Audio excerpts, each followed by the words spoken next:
Se tem uma coisa que o brasileiro gosta, é de falar da vida dos outros. Mas o melhor de tudo é falar da vida dos outros sem nenhuma consequência por trás.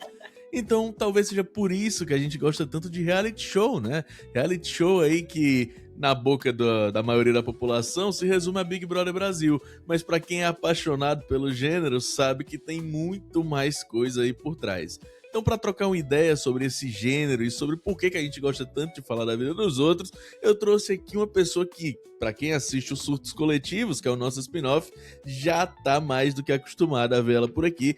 Falcon, seja muito bem-vinda. Olá, pessoal! Já participei aí, né? A gente gosta tanto de falar de reality show que a gente já tava falando de BBB. Então, assim, reality show pra mim é uma das coisas que eu mais assisto no meu dia a dia. Sempre que eu posso, tô procurando reality show pra assistir. Então, acho que eu estou apta pra falar sobre o assunto, além de outras coisas, né? Perfeito, perfeito.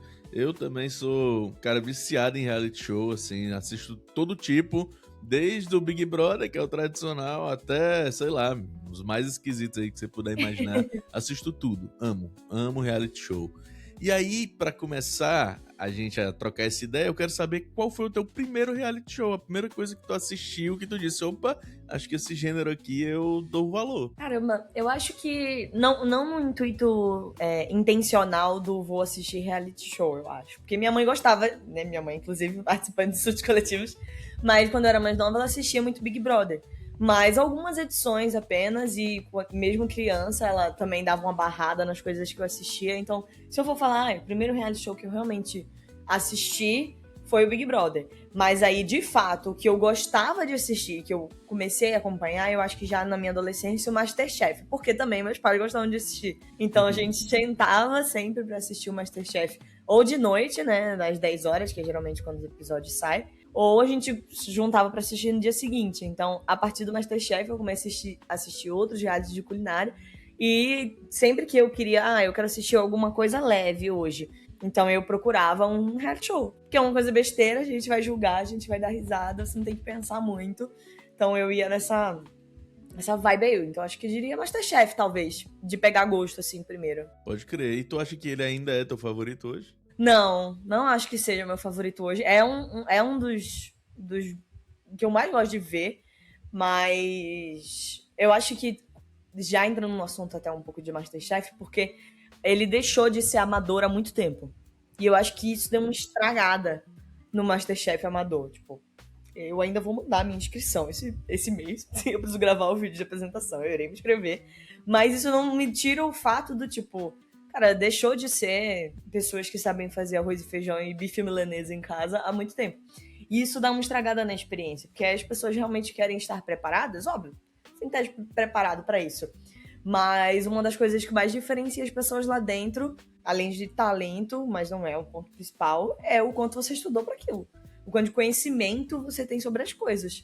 Então, por exemplo, eu aqui, se eu quiser ter acesso, sei lá, uma carne de crocodilo para tentar fazer um prato e descobrir como que faz, acho muito difícil que eu consiga. E se eu conseguir, Com vai ser muito certeza. caro.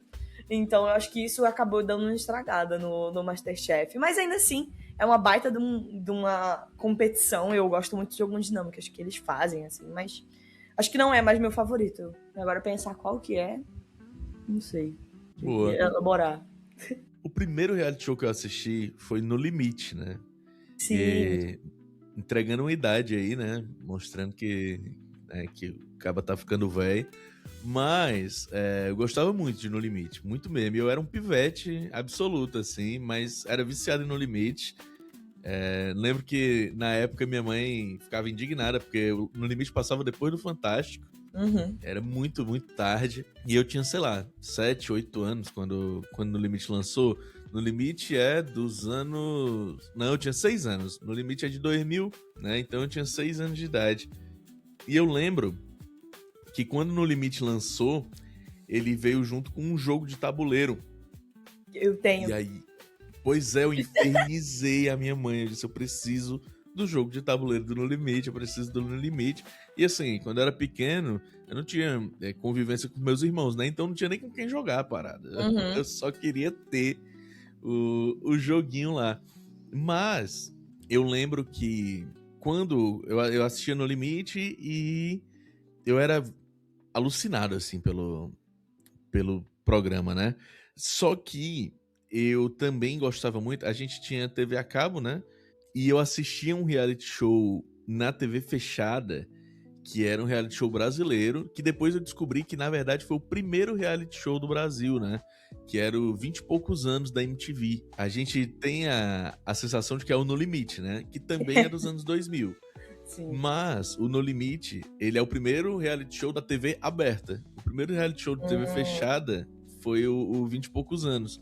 E aí eram mais ou menos no esquema do Big Brother.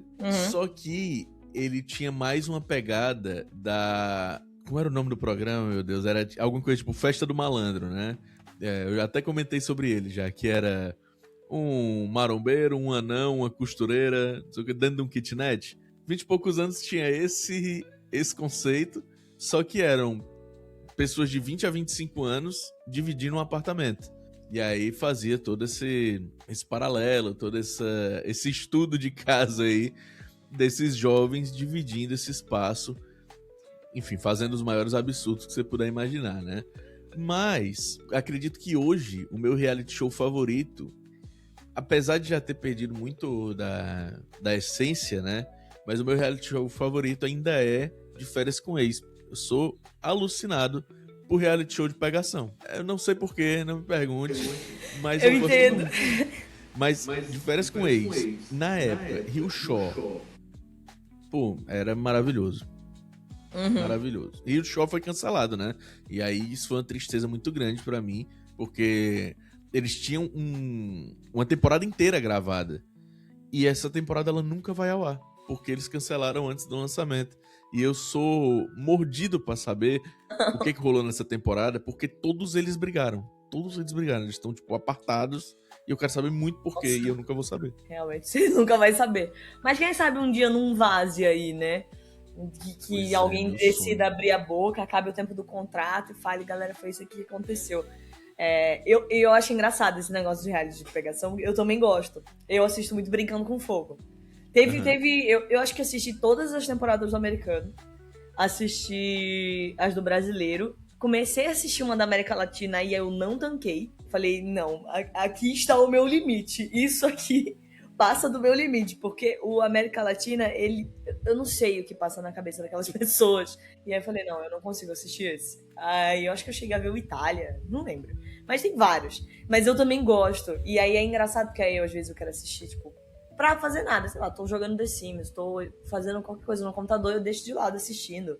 Tô lavando uma louça, ponho ali. Aí meu namorado me julga. Ele fala, esses negócios que você assiste, só tem putaria. Eu falo, poxa, mas eu não ligo pela putaria, eu tô aqui pelo entretenimento. Mas eu nunca cheguei a assistir De Férias com o Ex, porque eu não sei se é um conceito do tipo, eu não sei se eu quero assistir mais alguma coisa de putaria e sentir vergonha ali, sabe? Mas eu entendo essa vontade de assistir os realities de relacionamento. Teve um que a Netflix fez com participantes do Brincando no Fogo e outros participantes de outros reality que eu não sei se você assistiu, que é o Perfect Match. Que é Sim. Match perfeito, o reality. É muito bom. Então eu acho que eu vou numa vibe mais sutil, assim, sabe? Um negócio mais equilibrado. Tinha um reality na nossa adolescência. Eu acho que a gente tem mais ou menos a mesma idade, né? Mas eu acho que... Tinha um reality que era o Largados e Pelados, né?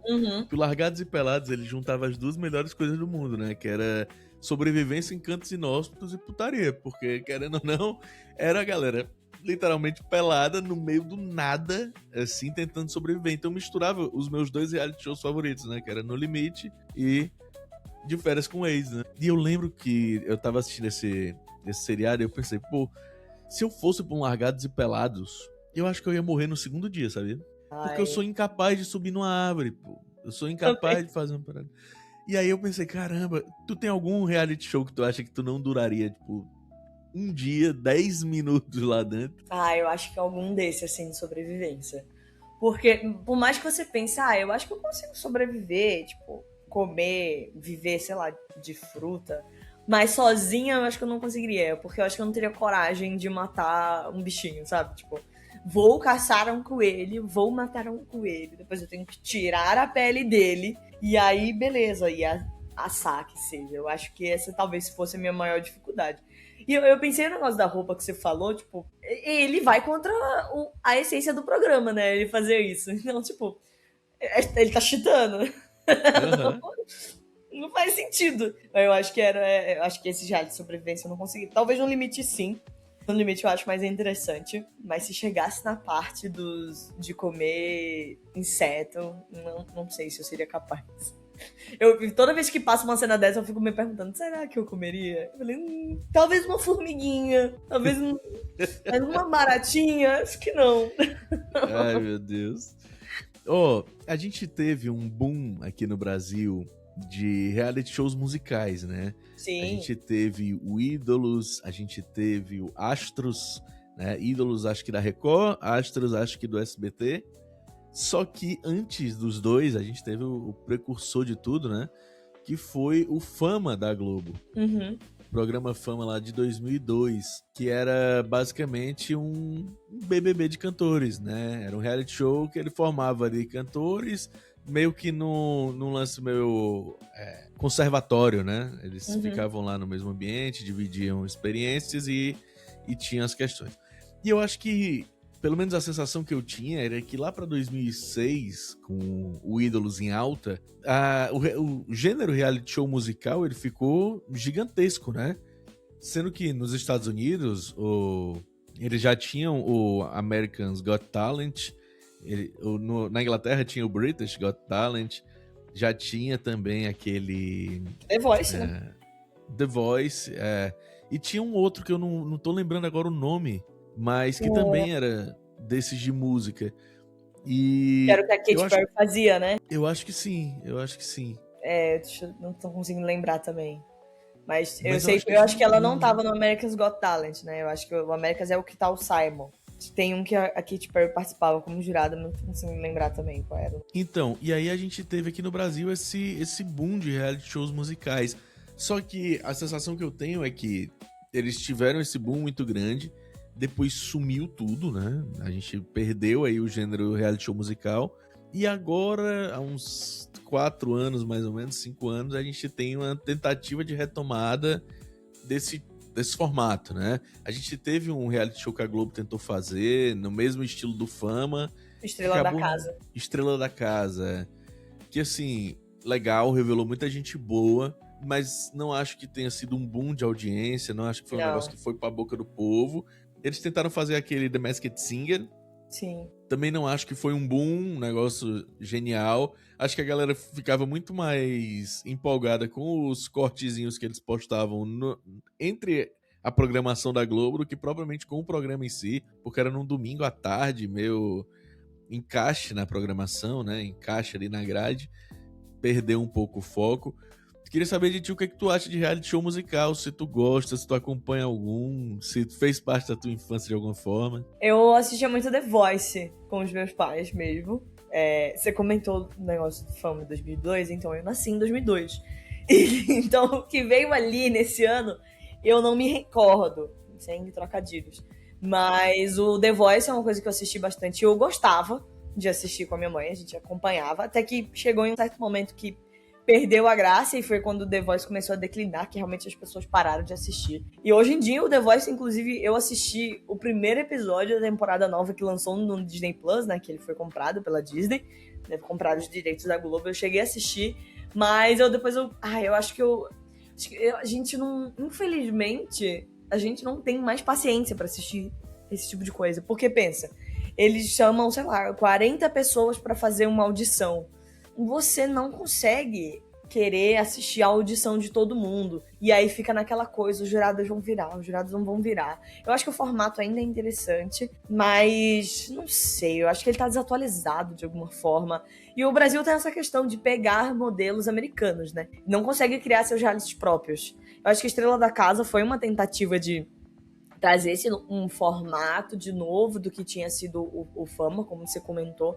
Mas ele não foi bem de internet. Ele não foi meio falado na internet. Acho que um dos pontos de Estrela da Casa também foi a Ana Clara. Pra mim, eu acho que foi tipo, vamos fazer um reality de música e vamos dar na mão da Ana Clara. E ver o que ela faz. Porque eu acho a Ana Clara muito boa hoje como apresentadora.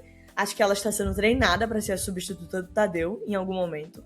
E eu acho que isso foi parte da tentativa. E eles tentaram fazer de novo ano passado, Estrela da Casa. Eles vão tentar de novo esse ano, provavelmente, porque a Globo é meio ruim de abandonar as coisas assim, no sentido de tá ruim, vamos desistir. Não, tá ruim, vamos tentar e saturar ao máximo, né? Eu acho que os últimos Big Brothers, além desse, é uma prova um pouco disso, né? Tipo, a gente vai continuar fazendo, mesmo que as pessoas não estejam gostando. Então, acho que o Estrela da Casa se tornou isso. Mas tem um reality que eu gostei muito, que é americano. Mas tem um reality que eu gostei muito, que eu assisti na Netflix, que é Montando a Banda. Ele é muito bom. E eu gostei. Eu tentei convencer a minha mãe a assistir. E aí ela falou justamente dessa questão das audições, ela ficou com preguiça. Mas o Montando a Banda, ele é diferente. Por quê? Não tem os jurados que montam as equipes, né? E, ó, pelo nome já deixa claro que é um reality de bandas, né? Não vai ter ninguém ali cantor solo. Mas as próprias integrantes, eles se escolhem através apenas da audição. Eles ouvem, são 50 pessoas, eles ouvem todo mundo cantando, e aí eles podem escolher, eu quero essa pessoa na minha banda, eu quero essa pessoa na minha banda. Aí já entra a gente decidida, tipo, eu quero um girl group, eu quero um boy group, eu quero um grupo misto, eu quero um trio. As pessoas já entram meio com essa mentalidade.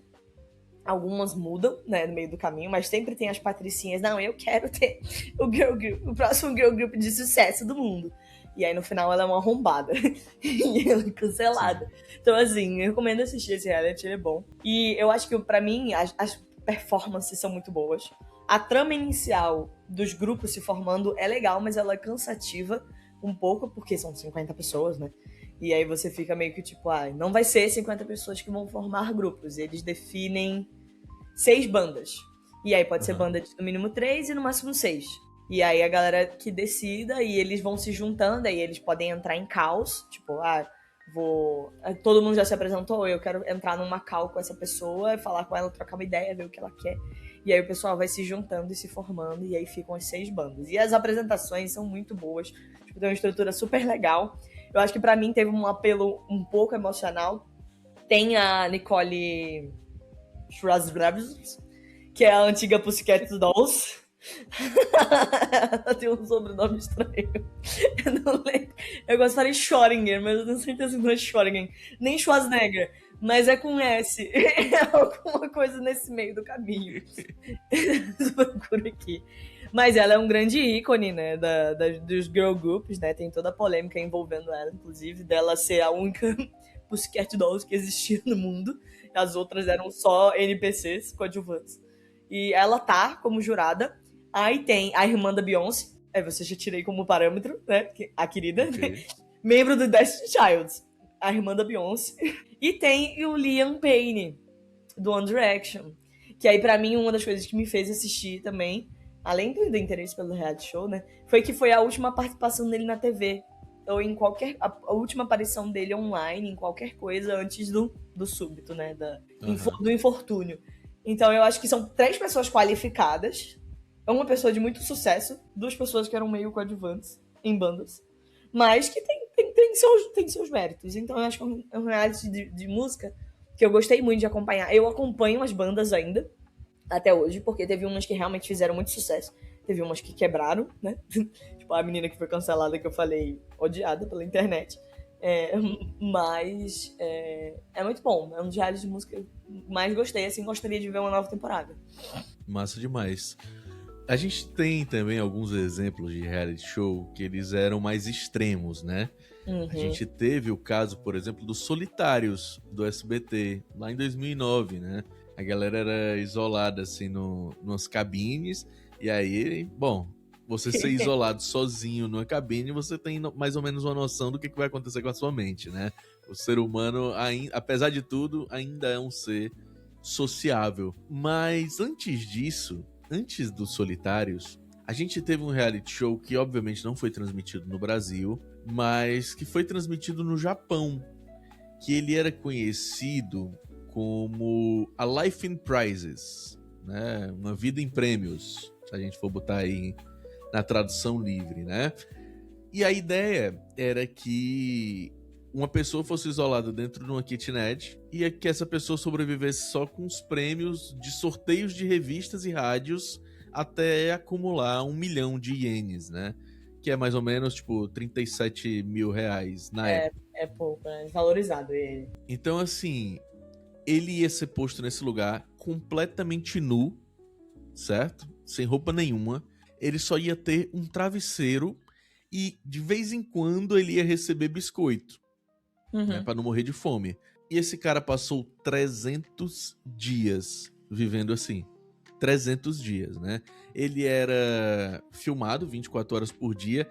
Ele sabia que estava sendo filmado, mas ele achava que as gravações elas eram para um piloto experimental, né? E ele não sabia que estava sendo transmitido ao vivo para todo o Japão.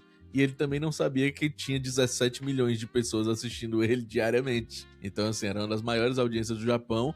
E isso aí só veio à tona meio que no final do reality show, né? E quando ele foi solto, ele descobriu que, na verdade, ele estava caindo na segunda temporada do programa. E aí ele foi levado diretamente para a Coreia do Sul para fazer mais 117 dias, eu acho, de programa. Não, 134 dias de programa. No total, ele passou 434 dias em isolamento completo. Você é Tem louco. noção disso? Ele sozinho, sem nada. E a produção, ela fazia várias coisas para deixar ele ainda mais maluco. Ficava batendo nas paredes, ficava alguém cochichando fora da porta, fazia várias coisas para que o psicológico do cara fosse realmente embora. E o impacto foi tão grande nesse cara que, quando ele saiu realmente do programa, ele achava que ele tinha sido abduzido por alienígena.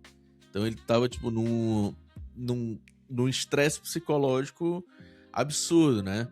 E aí esse cara hoje ele dá várias palestras, ele fala sobre como é que foi viver nisso, e ele faz hoje trabalhos sociais também, né? Ele ajudou a galera do desastre de Fukushima, enfim, o cara ele resolveu canalizar esse trauma dele pra uma parada boa. Mas esses realities extremos, né? A gente pensa que enfim, que é coisa do passado, né? Ficou em 2002. Só que o que a gente tem visto hoje é cada vez mais pessoas que não têm preparo para fazer um reality, fazendo realities, né? Então, assim, streamers hoje tentam fazer reality shows. A gente tem o próprio Vitor Hugo, né? Fazendo A Bolha. Então, não sei se tu conhece o reality show A Bolha, mas o ex-participante do Big Brother, Vitor Hugo, ele resolveu que ele faria também um reality show, né? E aí ele criou A Bolha.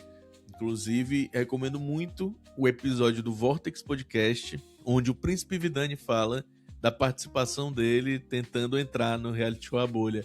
É inacreditável. Todo o processo é inacreditável. Mas tu já chegou a ver algum reality show extremo? E o que tu acha dessa onda dos streamers, né, tentando fazer esse tipo de programa? Acho que de extremos, não nesse nível que você falou. O mais extremo que eu devo ter visto é, tipo, No Limite mesmo, no sentido deles ficarem lá na selva e tal.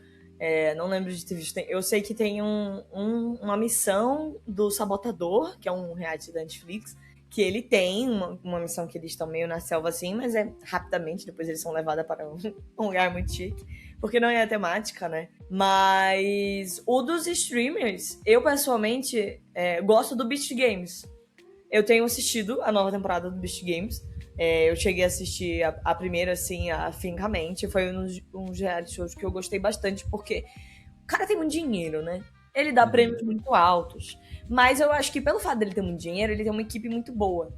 E as formulações de provas do Beast Games, elas surpreendem sempre, assim. Não é só um realityzinho, tipo, vamos fazer um reality aqui, eu vou te dar $100 mil. Não, o prêmio dele é $5 milhões. E se os caras conseguirem converter uma moeda que dobra o prêmio, ele dá $10 milhões de prêmio.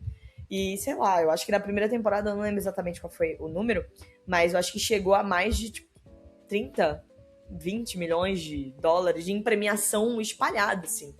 Porque é o tipo de reality que ele vende subornos, né? Então, se a pessoa aceitar, uma pessoa pode aceitar 1 milhão para suborno para eliminar uma galera, ou pegar uma parte do prêmio, ou tem prova que tem uma ilha.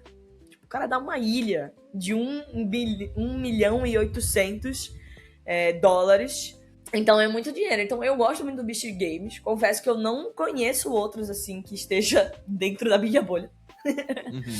Mas o Beast Games é porque eu acompanho, eu vejo sempre as coisas do Prime Video, vejo série, vejo filme lá, os realities também. Então eu tô sempre de olho lá, pelo menos, nisso. E o Beast Games é um que eu preciso ver os últimos episódios, inclusive, da segunda temporada, que eu acabei de lembrar que eu não vi ainda. Mas é um reality muito bom, que eu recomendo. Eu sou grande fã de reality de esportes também, né? Eu tava, inclusive, ontem assistindo Physical Asia, né? Batalha dos 100. Sim, Eu sim. acho maravilhoso. Acho que a Batalha dos 100 é um dos melhores realities de esporte Uhum. já feitos. Também. Acho que o The Ultimate Beastmaster Também é muito bom. chega ali todos mais ou também. menos perto, mas eu ainda acho a Batalha dos 100 muito melhor. Porém, o meu reality show de esporte favorito é o The Ultimate Fighter. Não tem como, assim, primeiro que ele é conhecido como a entrevista de emprego mais difícil do mundo, né? Porque você vai em busca de um contrato com o UFC e você vai trocar porrada com os caras mais casca grossa aí do mundo que também querem uma vaga no UFC. Então, o negócio é meio selva, assim. Eu gosto muito, acho muito massa. Acho que tem temporadas mais fracas do que as outras, obviamente. Até porque, sei lá, a gente tá na 30ª temporada, um negócio assim. Nossa. Mas o The Ultimate Fighter, ele mostra também um lado do UFC que é um lado que a galera não tá muito acostumada a ver, né? A gente tá muito acostumado a ver a glória do lutador famoso, né? A gente tá acostumado a ver um Conor McGregor muito rico, a gente tá acostumado a ver um Anderson Silva nos Estados Unidos, virando policial agora, mas numa puta de uma casa. A gente tá acostumado a ver o Zé Aldo, o herói do povo, sendo carregado. Pô, a gente não tá acostumado a ver um cara que dorme no sótão de uma academia, que ele só tem ele faz o colchão dele com lençol, tipo a tia Milena fez lá no Big Brother. O cara que acorda às 7 horas da manhã, porque ele precisa dar 6 aulas antes de treinar. E, pô, ele mostra essa visão, tipo, antes do lutador chegar realmente no auge. Então, eu acho isso muito massa. Tu já acompanhou algum reality de esporte? Tu gosta do formato? Esse de luta não, você comentou, mas eu já assisti todos, o Ultimate Beastmaster, que tem na Netflix, e eu gosto muito. Eu sinto triste, inclusive, que não teve mais, né? E a gente sempre tinha jogadores brasileiros, a gente torcia, inclusive, né, pelos que saíram, pelo que rolou lá. Eu não gostava muito da apresentação do Rafinha Bastos com o Anderson Silva, eu confesso, eu achava meio. Eu não acho as piadas do Rafinha Bastos tão engraçadas. Então, pra mim, era o rolê da competição mesmo. E as histórias que eram contadas, e você se apegar a essas histórias, né? E querer torcer por essas pessoas, além dos brasileiros, obviamente. Um outro você falou do The 100, né? Os 100. É muito bom também, já assisti. Eu não assisti o Ásia ainda, eu quero ver. Que é a competição de times, né? Que eu vi que tem. Mas o 100 também foi um que me surpreendeu bastante, porque eu não achei que eu pudesse gostar tanto. Eu acho que foi um dos primeiros, inclusive, realities coreanos que eu assisti. Porque você enche o saco em algum momento de ficar naquela que eles repetem a cena 3, 4 vezes pra amplificar o drama. Mas são bem construídos, as provas são boas. E você realmente quer assistir sem saber quais são os próximos cenas que isso vai se desenvolver. Então, os The 100 é um bom exemplo de um bom reality coreano. Teve um outro reality coreano de físico, que eu não sei se você viu, que é o Final Draft. Alguma coisa assim, a escolha final, de confirmar o nome aqui. Não vi. Que tem na Netflix. É a Final Draft? Deixa eu ver se é isso mesmo. Descobri. Final Draft. É esse mesmo. Final Draft, o nome, seleção final. Ele é bom também é de físico, né, de esportes, assim, coreano. A única coisa que eu acho muito injusta desses realities, eu acho bom, eu gosto de assistir, realmente, é você não ter uma separação entre homens e mulheres. Eu entendo a questão, e eu sou a favor do tipo, é igualdade, tem que competir junto mesmo. Mas a gente sabe que biologicamente, e isso é uma questão inevitável, eu acho. Biologicamente, sim, os homens estão propícios a ter mais força, as mulheres estão propícias a ter menos força. Por conta de uma questão simplesmente, vamos dizer assim, palavras claras, porque Deus quis que fosse assim. Então, às vezes eu me sinto muito mal aí eu apoio a igualdade, mas eu sinto mal de ver que, tipo, vai chegar na etapa final e talvez num top 10 não vai ter nenhuma mulher. Porque elas vão ser eliminadas porque elas estão numa situação de vantagem entre homens. Então eu gostaria de ver, tipo, uma temporada só mulheres, ou provas que separassem. Então, sei lá, você já tá com a estrutura lá, põe as mesmas provas, mas põe homens pra competir com homens e mulheres pra competir com mulheres. E no final você tem 2 vencedores. Tipo, o homem, que eles gostam dessas frases, né? O homem mais forte do mundo. E aí você vai ter a mulher mais forte do mundo, pô. Por que não ter essa divisão? Porque no final, você sabe que um homem vai vencer. Que é muito difícil que uma mulher vença. Pode ser que já tenha tido, e eu não me recordo. Mas pode ser que já tenha tido, mas a probabilidade é muito menor. E é isso, eu acho que é uma das coisas que me incomoda um pouco nesses realities de físicos, né? Mas ao mesmo tempo eu continuo assistindo, né? Fazer o quê? Até mesmo pela quantidade, né? Se a gente for parar pra pegar, por exemplo, Batalha dos 100, eles botam dos 100 participantes, sei lá, 3 são mulheres. 4 mulheres no máximo. Exatamente.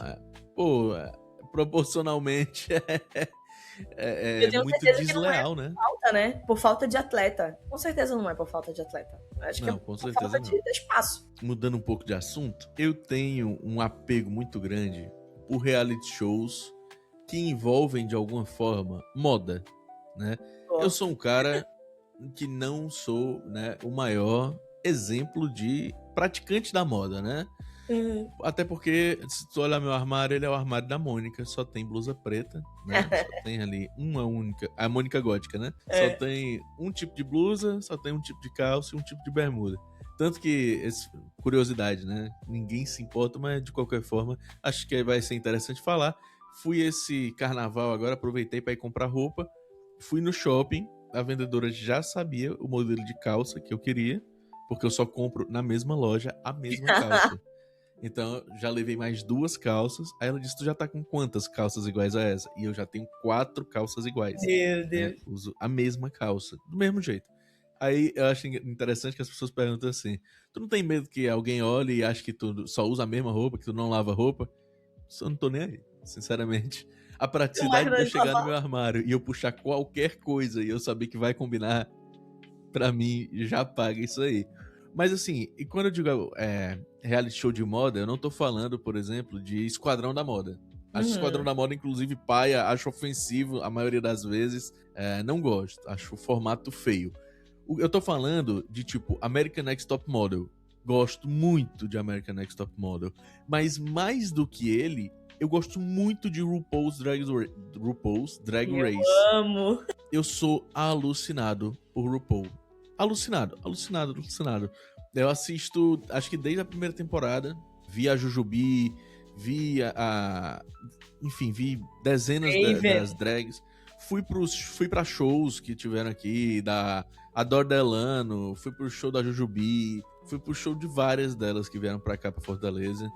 Acho massa de verdade. E eu queria saber qual é a tua opinião sobre esses reality shows de moda, né? E ao mesmo tempo que envolvem drags, que envolvem outros tipos de arte influenciando ali na moda, né? Eu adoro o RuPaul Drag Race. Eu acho que é um vício pra gente que curte esse tipo de reality, porque toda temporada é boa. Óbvio que você tem temporadas incríveis, com performances sensacionais, que você fica assim no sofá, tipo, a temporada que tem a... Caramba, é um nome que tem 2 nomes. Nossa, falhei agora. Que é o famoso Free Willy, que aí tem uma drag que ela tá de ponta cabeça, assim, em posição da Samara, e aí tem a outra que passa por cima. Ai, parece comentário, Free Willy. Ela voando, eu esqueci totalmente. Eu acho que é na temporada 16 ou 17, eu esqueci o nome delas. Mas eu gosto muito das performances, dos lip syncs, das roupas. Eu adoro o RuPaul Drag Race. Eu já vi outras da franquia. Eu, inclusive, assino a plataforma do RuPaul Drag Race. Eu tinha cancelado. Eu tava assistindo só quando tava tendo a temporada brasileira. Mas aí, de alguma forma, ele renovou sozinho. Me deixou um pouco irritada. Mas aí eu falei, já que tá aqui, eu vou assistir. E aí eu tava assistindo, vou continuar assistindo a nova temporada do americano. Ainda tem o UK versus The World, que eu também acho muito legal. Essas variações que eles têm, né? porque tem a UK vs World, aí Canadá vs do World, e aí você vê o drags de outras franquias, o que é muito interessante, porque vocês expande um pouco o conhecimento, né? Já vi, eu acho que umas 2 temporadas do mexicano, que tinha a Valentina apresentando, até eu acho que ela foi quicada na terceira temporada, acho que ela não tá mais lá, deve ter dado alguma treta, né? Enfim, Valentina. Mas o brasileiro também é muito bom. Eu comecei a acompanhar, acho que isso era um defeito, de não acompanhar o cenário drag brasileiro, acompanhar só apenas o RuPaul americano, mas eu comecei a ver coisas de fato do cenário drag brasileiro com o RuPaul Drag Race. Apesar de já ter tido assistido antes de ver o RuPaul Drag Race, teve o programa do Prime com a Xuxa e com o Ai Crocadoche, que era o... Esqueci. Tô ruim de memória hoje. Mas tem um reality de drags lá, que foi a primeira aparição da Desiree Beck, inclusive. E a Desiree Beck participa nessa temporada, lá do Prime Video da Xuxa. E Caravana depois... das Drags. Isso, Caravana das Drags. E era muito legal o Caravana das Drags. Porque, acho que com certeza foi cancelado. Mas porque elas estavam num ônibus e elas faziam missão em várias cidades do Brasil para mostrar a diversidade de culturas. Então, por exemplo, eu não lembro qual é o estado agora, eu acho que no Nordeste, eu não lembro exatamente. Tem, no mundo drag brasileiro, tem uma capital que é a capital do bate-cabelo. Então, elas vão nessa caravana até essa capital e a prova principal do episódio é bate-cabelo. Porque é uma modalidade que você não vê nos Estados Unidos, é uma modalidade totalmente brasileira. Então, tinham convidados especiais, tipo, eu acho que a Cláudia Raia aparece num dos episódios. É muito interessante, infelizmente foi cancelado, gostaria que tivesse. Mas eu acho que depois que o Drag Race Brasil veio com a Greg, né, com a Greg Queen, isso realmente foi deixado de lado de alguma forma. Além dele, tem Escola das Drags, que é mais antigo do que a Caravana das Drags, que eu também já assisti, que era com a Silvete Montilla, eu acho. E ele é antigaço, e era muito trash, tipo, as coisas que saíam, você ficava com vergonha. E se eu não me engano, ele voltou agora, eu tava pra ver também no YouTube. Mas eu gosto muito de ver o cenário drag brasileiro ser bem representado. Nunca fui no show de drag, gostaria muito de ficar com o lequezão lá e ficar batendo, acho que seria incrível. Eu acho que nessa mesma vibe, já que a gente tá falando de moda, entra o Corrida das Blogueiras, que eu acho que é um gatilho muito bom, que as pessoas não... Eu conheço muitas pessoas que assistem, principalmente mulheres e pessoas da comunidade LGBT. Mas eu acho que você assiste também, se eu não me engano. Você já tinha falado que assiste. Não, o El que assiste. O El ia ser o outro participante aqui que a gente ia ter, né?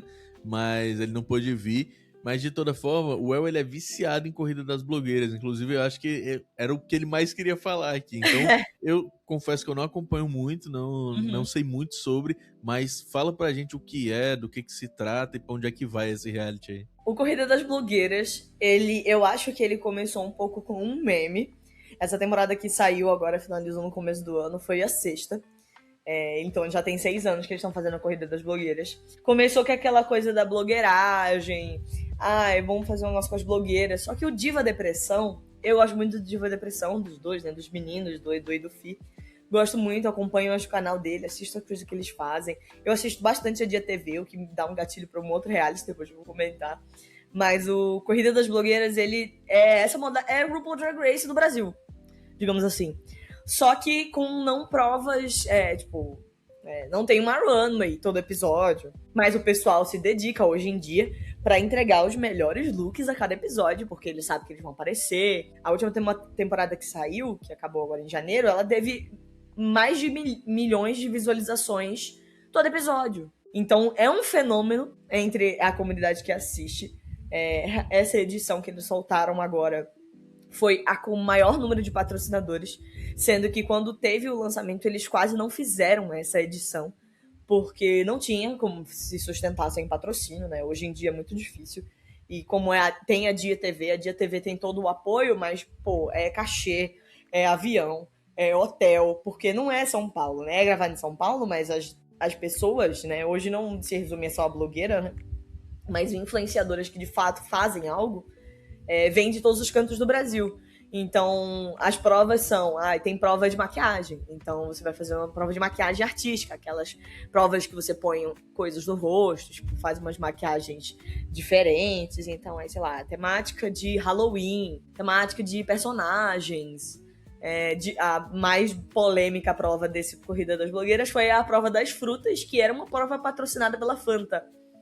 E aí, o resultado é muito engraçado, porque o pessoal não soube ler o briefing. Nossa. Então tem toda essa história da blogueiragem, né? Porque é como se você vivesse no mundo da publi ali. Toda a prova é uma publi, praticamente. Uhum. Tem a Publi Secrets, que eles já fizeram, tipo, Publi Secrets pra você divulgar papel higiênico. Você tinha que montar um roteiro, se vira aí, filho. Monta um roteiro de como você fazer uma publi pra um papel higiênico. E aí eu acho isso incrível.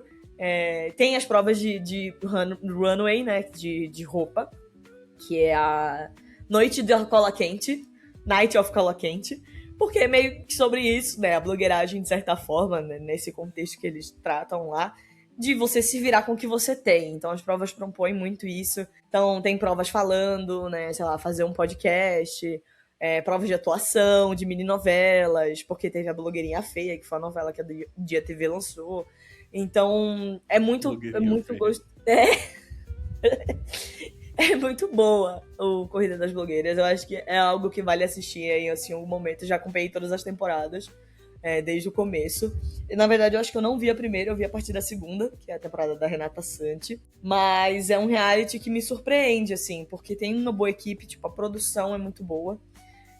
Você percebe que existe um carinho e as pessoas realmente gostam do que estão fazendo ali. A Dia TV tem muito esse carinho pela comunidade, então eles fazem as coisas muito bem. E a final do Corrida das Blogueiras que aconteceu, tipo, o negócio é um fenômeno de encher uma casa de show lá em São Paulo, a Vibra São Paulo, com 4.000 pessoas na plateia, metade delas batendo leque durante a apresentação, o que é incrível. Mais de 100 mil pessoas assistindo ao vivo a transmissão. E aí uma drag ganhou esse ano. E aí teve uma rivalidade. E eles apresentam aquele formato de depoimento, né? Que as pessoas... Muita gente tem essa confusão de... é gravado durante... Tipo, aconteceu uma coisa, você já grava o depoimento. Não, gente. Depoimento é gravado tudo no final. Acabou o episódio. É tudo gravado no final. Tem uma pessoa da produção praticamente responsável pelo depoimento. E ela vai anotar pontos importantes que aconteceram durante a gravação daquele episódio, para que seja debatido no depoimento no final. Então, você é obrigado, né, a falar em presente. Então, tipo, eu estou muito nervosa com essa prova, sendo que faz, tipo, 3 horas que você gravou essa prova. Uhum. Então, você tem que se montar em contexto. Então, eles trabalham muito bem os depoimentos para a situação de tretas. E aí, é que nem no Drag Race, que tem uma Untucked, que é sempre onde tem as brigas e tudo. No Corrida das Blogueiras também tem, que é o lounge das blogueiras. Então acaba as provas e elas vão lá e aí dá treta, e aí repercute, e aí é ótimo, entendeu? Então ele é um RuPaul Drag Race brasileiro, só que com muito sucesso, assim, e que é feito de uma forma quase independente, né? Porque precisa depender dos patrocinadores. E essa última edição que saiu foi um fenômeno na internet. Que massa, eu vou dar uma acompanhada, não conhecia realmente. E aí vou olhar. Acho que é um tipo de formato que eu gosto, né? Envolve aí marketing, envolve moda, então eu vou com certeza acompanhar. Mas aqui em Fortaleza, aqui no Ceará, a gente tinha um reality show que, assim, eu considero melhor do que RuPaul, certo? Que é na mesma pegada, que o nome é Glitter, Em Busca de um Sonho. Então, recomendo a todo mundo que procure, porque Glitter trouxe nomes incríveis, como Santrelli, como Dimun, que foi quem ganhou. O seriado Glitter, ele era um quadro do programa Enio Carlos, saudoso Enio Carlos aí, que já se foi. Era apresentado pela Lena Ocha, acho que é Lena Ocha o nome dela. E assim, juntava várias drags e se tu der uma olhada, é muito próximo da realidade mesmo que a gente tem. Então era muito genial. E assim, esse programa ele trouxe memes que até hoje são usados aqui na cidade, né? E alguns memes são até nacionais, tipo Choque de Monstro. Tem uma frase icônica que é: pra eu conquistar o meu sonho, eu vou... Não, Você pode até querer conquistar o seu sonho, mas eu vou conquistar o meu primeiro. Tem Nossa, o debate delas, tem a drag no caixão. Cara, apareceu aqui. tem muita coisa massa vindo do Glitter, assim. É um conteúdo inacreditável, dá pra dar muita risada. Então, e pouca gente valoriza de verdade, sabe? Tem um duelo maravilhoso, que é o duelo que gerou o meme do Choque de Monstro, que é da Rochelle contra a Sangalo. Uhum. Esse vídeo ele tem no YouTube. Quem tiver assistindo esse episódio, por favor, vão lá e assistam. Tem 1 minuto e 53. É muito rápido o vídeo.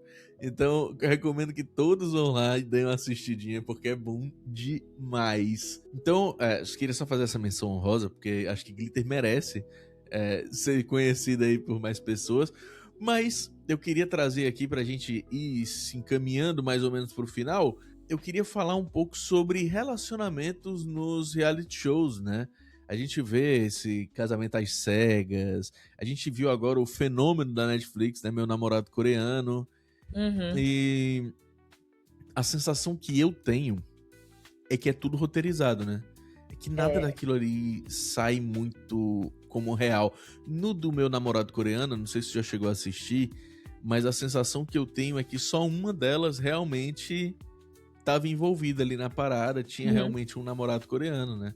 Que era a mina que é coreana mesmo, aqui veio pro Brasil com 3 anos. A sensação que eu tenho é que só ela. Porque, pô, as outras, tô há 1 ano conversando com o boy e, caramba, tu não fala inglês, ele não fala inglês, você não fala coreano, ele não fala português. Vocês passaram 1 ano conversando como? Conversando o quê? Tipo, vocês ficaram o tempo todo no Google Tradutor e... Como foi que esse contato aconteceu? O reality ele não deixa muito claro como é que essas coisas começaram, né? E aí a sensação que eu fiquei é que eram todos da mesma agência de modelos, na Coreia, todos da mesma agência de modelos no Brasil. E, bom, vejam só, agora se juntem aqui, vocês têm esse texto aqui pra falar. Os depoimentos são extremamente ensaiados, né? Parece a Maxiane no confessionário, um negócio Sim. meio esquisito. E Casamento às Cegas eu tenho a mesma sensação, assim, que é o tipo de coisa que, no fim, mas eles casam de verdade. Até que ponto, entendeu? É de verdade mesmo? Quem é que foi atrás aí das certidões de casamento pra ver se é de verdade mesmo? Não sei. Tu acredita no amor do reality? Eu acho que eu acredito, por conta de alguns casais realmente que você vê que ainda estão juntos, de vários realities, né? De Brincando com Fogo é um exemplo, do Casamento às Cegas. O meu namorado coreano, eu confesso que eu não assisti, mas eu já coloquei aqui na minha lista pra assistir. Mas eu acho que a maior dúvida de qualquer fã de reality, em qualquer lugar, é real ou é roteiro? Porque tudo você consegue tirar essa pergunta de uma certa forma. Tipo, será que essa briga é real? Será que ela não é roteiro? Será que as pessoas realmente se odeiam? Será que elas talvez já tenham se resolvido, mas a produção tá fazendo com que elas continuem discutindo para que isso continue gerando entretenimento? Então eu acho que a questão dos relacionamentos também é muito possível de ser questionada, porque aí você vê casamentos ótimos e aí dá 3 meses eles separam. Aí você fica, será que foi tudo marketing? Será que eles realmente se gostavam e aí acabou o período do contrato, aí eles falaram, não quero mais? Ou será que só não deu certo? Eu acho que essa é uma pergunta muito plausível, não sobre responder. Mas eu acho que existem coisas que são realmente roteiro, e na maioria dos casos existe isso. Porque as pessoas estão em busca de dinheiro de qualquer forma, né? Mas existem coisas que não são roteiro, que pelo menos tendo a experiência dentro disso, eu consegui entender que realmente algumas coisas podem não ser roteirizadas. Então, me diminuiu um pouco as dúvidas em relação a esse universo, sabe? Mas eu acho que o de relacionamentos é um bom exemplo de que é estranho. Mas as pessoas estão ali por um motivo, sabe? Talvez elas realmente queiram casar, então pode ser que elas realmente estejam a fim de participar dessa dinâmica. É questionável, no mínimo. A sensação que eu tenho desses reality de relacionamento é que tá todo mundo lá meio que pra ganhar seguidor, sabe? Que não é muito um lance de arrumar a pessoa certa. Não, é mais sobre, eu quero dar uma bombada no Instagram, fazer umas publis e tentar levar a vida nessa parada. E não só nesses de relacionamento pra casar, mas no próprio de férias com ex mesmo.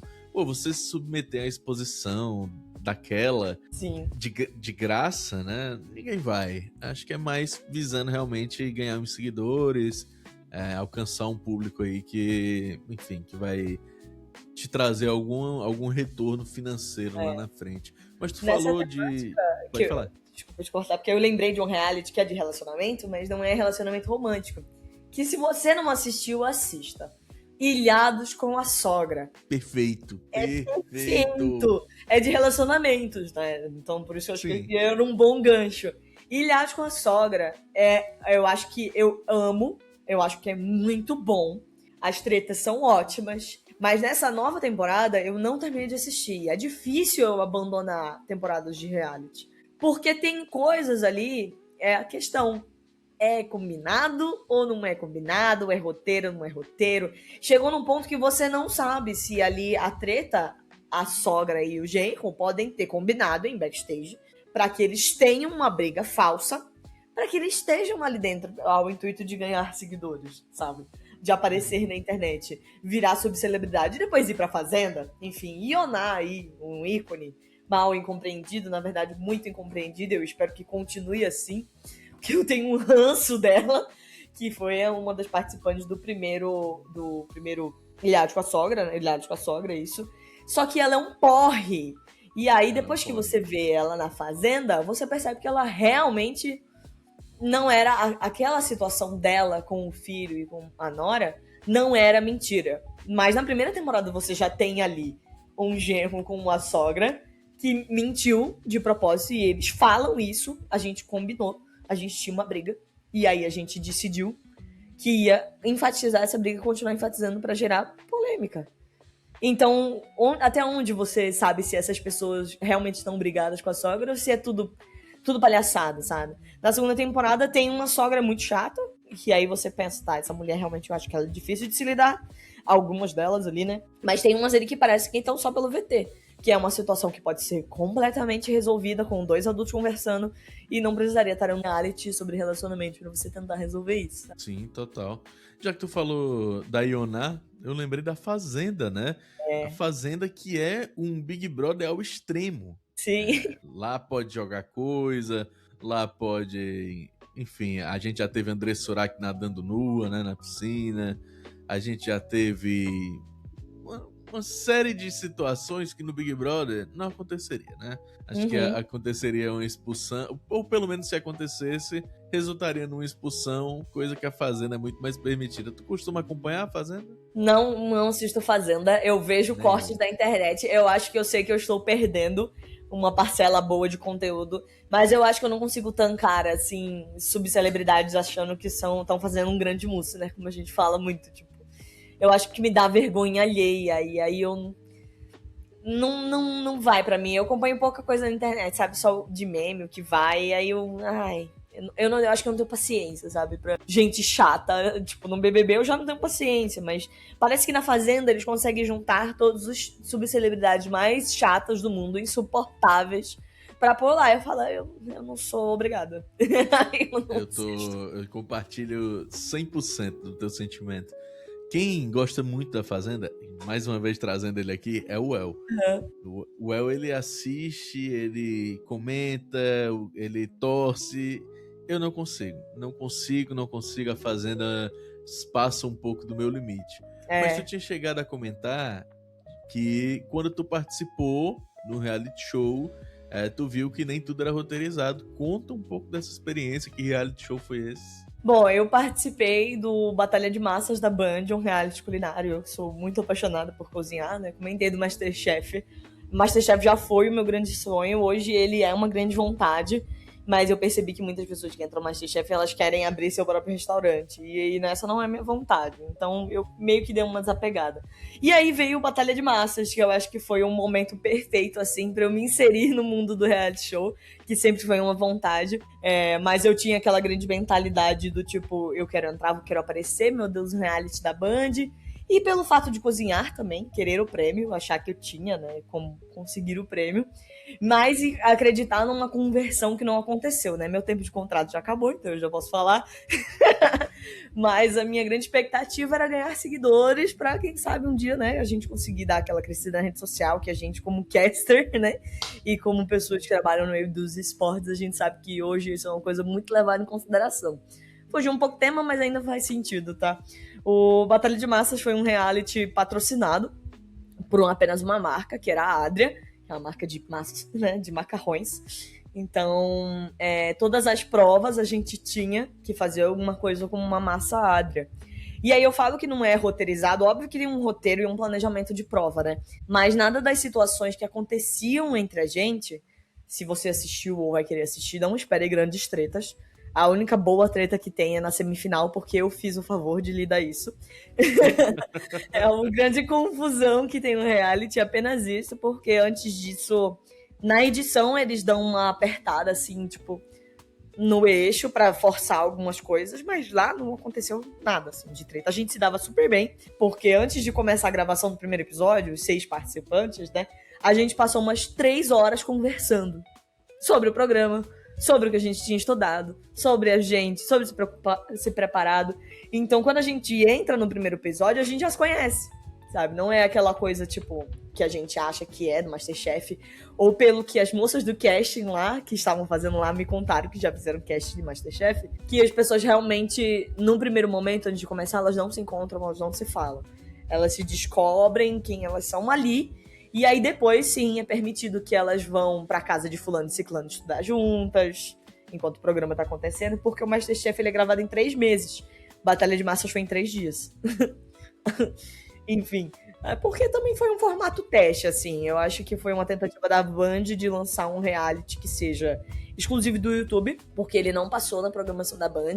Pelo que disseram, iam passar pílulas, né, trechos, assim, na programação da Band pra levar as pessoas pro YouTube. Então acho que foi mais um teste da Band nesse sentido. Eu considero que foi um sucesso pra eles, porque o primeiro episódio tem 1 milhão de visualizações. Eu não vi quanto tem os outros. Mas era muito interessante, né, a dinâmica de fazer as provas ali. Eu acho que o mais surpreendente pra gente no começo foi que não é gravado na Band, tá? A gente gravou num estúdio, numa loja de móveis.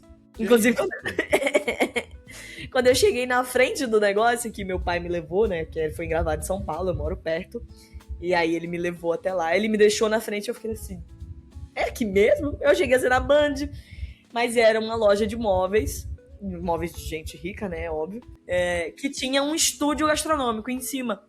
E aí era um estúdio gastronômico que tinha uma estrutura já pra isso, né? Tanto que toda a estrutura que você vê nos episódios é de lá desse estúdio. Só as coisas da marca que eles põem, né? Tipo a logo lá, Batalha de Massas, Adria e tal. Então essas coisas foram personalizadas, mas esse estúdio já existia. E aí, quando eu acho que a minha primeira surpresa quando eu chego é que só tem 2 fogões. Eu falo, ixi, será que foi falta de orçamento, galera? Ou será que foi tipo, pô, caralho, né? Não ter botado mais um fogãozinho, porque eram 6 Dura, Band. pessoas. Porra, eles conseguem botar um terceiro fogão depois pra segunda prova de eliminação, que foi a prova da lasanha. Mas, e depois também na semifinal tem 3 fogões, mas foi uma gambiarra total. Eu acho que uma das coisas mais interessantes do Batalha de Massas pra mim foi que ele é produzido pelo Lucas Selfie, pela produtora do Lucas Selfie. Eu nem sabia que ele tinha uma produtora, eu descobri lá. Porque foi engraçado, porque eu não lembrei o nome dele. Aí eu olhei pra cara dele e falei, eu conheço esse menino de algum lugar. Eu já vi esse moleque em alguma coisa, de algum lugar na televisão, na internet. E aí eu vi Selfie escrito na camisa dele, né? Que é Selfie Hub, a produtora dele. E aí foi quando eu percebi que era o Lucas Selfie. Eu falei, eu sei quem é. E aí eu estava competindo com pessoas mais velhas do que eu e ninguém sabia quem ele era. Aí, mas pelo menos eu sabia, né? E aí eu tentei manter, sei lá, mandava direct pra ele às vezes pra perguntar coisas do programa e ele só cagou pra mim. Então aí você percebe, né? Quando você separa a vida artística da vida de produtor, né? Que era o caso dele ali, ele diretor daquele programa, as coisas ficam diferentes. Pelo menos ele dizia que gostava de gravar depoimento comigo, que eu era boa de gravar depoimento, né? De falar as coisas, né? Do pós, do programa. De você estar com a... É porque é difícil pra caramba, tá, gente? Falar no presente quando você está no futuro. É difícil. Tipo, você... eu sei qual era a emoção que eu tava sentindo naquele momento. Mas você expressar isso de uma maneira que pareça que você tá falando no presente é difícil. Não é tipo, eu tô muito ansiosa. Beleza, você fala isso. Mas aí você solta essa primeira frase e o que você solta depois, você tá se referindo ao passado.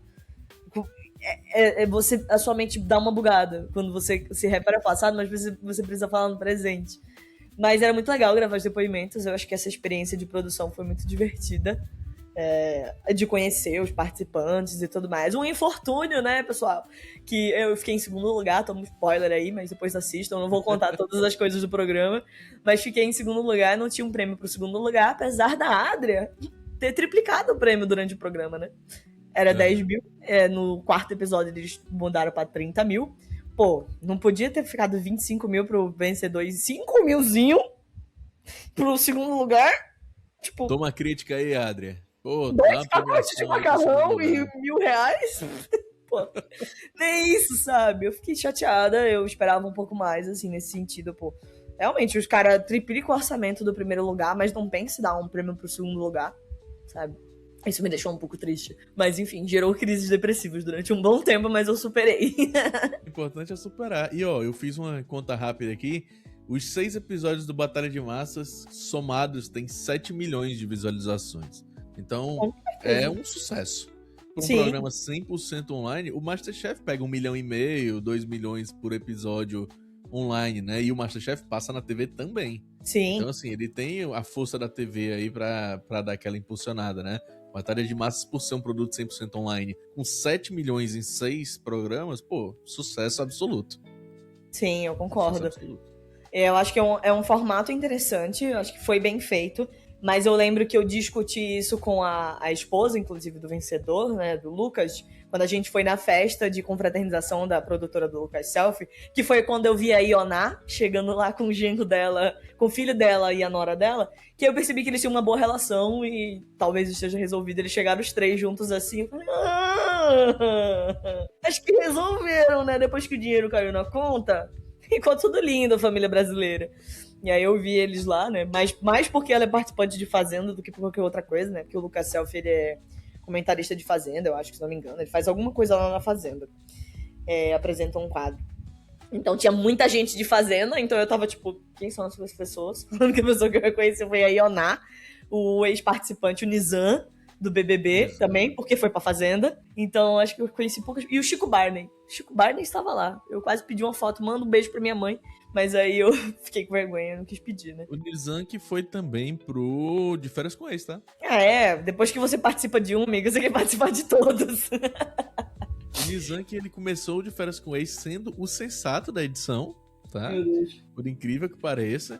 Mas aí ele foi se perdendo com o tempo. Mas assim, você não termina o De Férias desgostando do Nizam. O Nizam, ele se mostra um cara mais ou menos legal ali. Dentro da referência que a gente tem lá dentro, ele é o cara legal.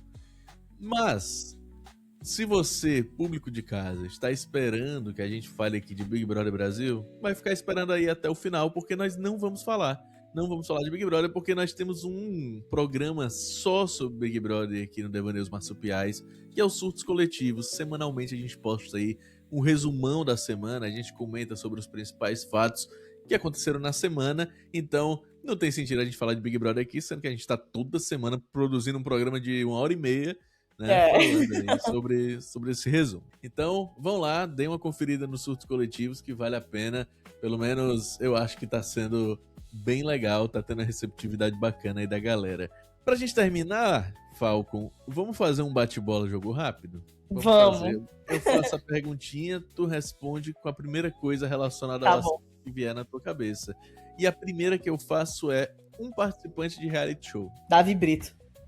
Sei lá, foi o primeiro nome que eu pensei. Perfeito.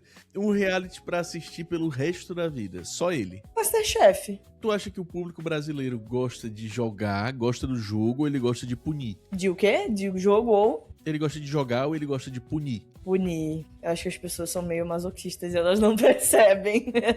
Tu acha que hoje reality é experimento social ou ele é uma fábrica de influência? Depende do reality, mas experimento social. A gente consome sofrimento como entretenimento? Sim.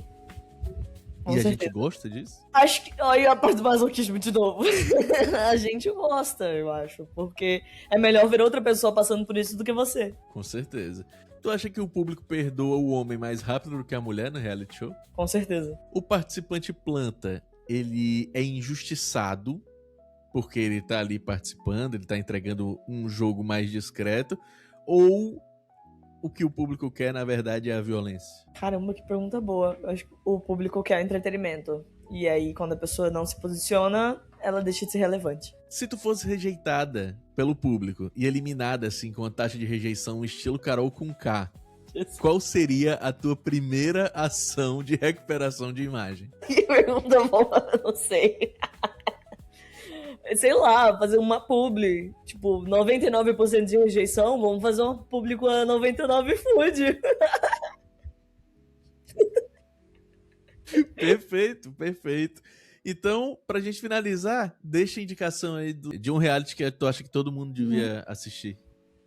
Eu acho que depois do que eu falei tão bem de Corrida das Blogueiras, eu vou dizer Corrida das Blogueiras. Então pronto, fechou. Um beijo, Dia TV, me chama pro seu reality de apresentadores, tá bom? Eu mandei minha inscrição, me respondam, tá? Inclusive, você na Dia TV aí em breve, quem sabe eu vou estar em mais um reality. É isso. É isso, ó, Dia TV, dá essa moral aí. A Falcon é boa demais, fala muito bem. Assistam o programa até o final que vocês vão saber, né?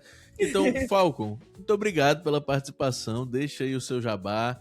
Aproveita esse espaço aí para divulgar a rede social, divulgar o teu trabalho. Fica à vontade. Vamos lá. Bom, meu arroba é LoriFalconT. Sei que vai estar aí na descrição. Espero vocês lá. Eu preciso postar mais conteúdo, confesso que estou devendo. Porém, olha aqui, uma informação em primeira mão pro Koala, tá? Que eu não postei ainda. Esse sábado vai ter uma campanha de RPG de mesa no meu canal da Twitch. A gente vai fazer o trailer em breve aí pra postar. Então, pra você que é nerd, que nem eu, você trate de aparecer, que faz tempo que a gente não posta nada, não faz nada de RPG de mesa, aí é uma das minhas grandes paixões. E é um sistema próprio, inclusive, um sistema que eu desenvolvi de mitologia grega, porque eu tenho uma tatuagem de um tridente, e eu gosto um pouco de mitologia grega também. Então, eu espero vocês lá no meu Instagram pra saber mais sobre RPG e ver que eu irritei com o meu comentário num vídeo, tá com 35 mil curtidas e me deu 2 seguidores, então eu estou precisando de seguidores, então por favor me sigam. Prometo entregar mais conteúdos em algum momento, eu não sei ainda do que eu quero fazer conteúdo da minha vida, porque como vocês podem ver, eu gosto de muitas coisas, então eu sou um pouco indecisa. Mas quem sabe vem aí ou você no Dia TV, vamos ficar na torcida, cruze os dedos, torça por mim. E é isso. Beleza, fechou. Valeu demais a participação e valeu a você que assistiu a gente até aqui. Diz aqui nos comentários qual é o seu reality show favorito. Tá acompanhando esse Big Brother? Vai lá dar aquela moral nos surtos coletivos. E ó, se você tá curtindo o programa, gosta desse formato semanal, ajuda a gente a manter o podcast na ativa. Vai lá no apoia.se/devaneios marsupiais. Lá você pode apoiar a gente a partir de R$1. E isso faz toda a diferença pra gente manter a estrutura aqui, pra conseguir reservar esse horário na agenda toda semana pra estar aqui produzindo conteúdo pra você, fechou? Então vai lá, considera dar essa moral. E semana que vem, quarta-feira, a gente tá aqui com surtos coletivos e quinta-feira com mais devaneios marsupiais. Um beijo e até semana que vem. Tchau!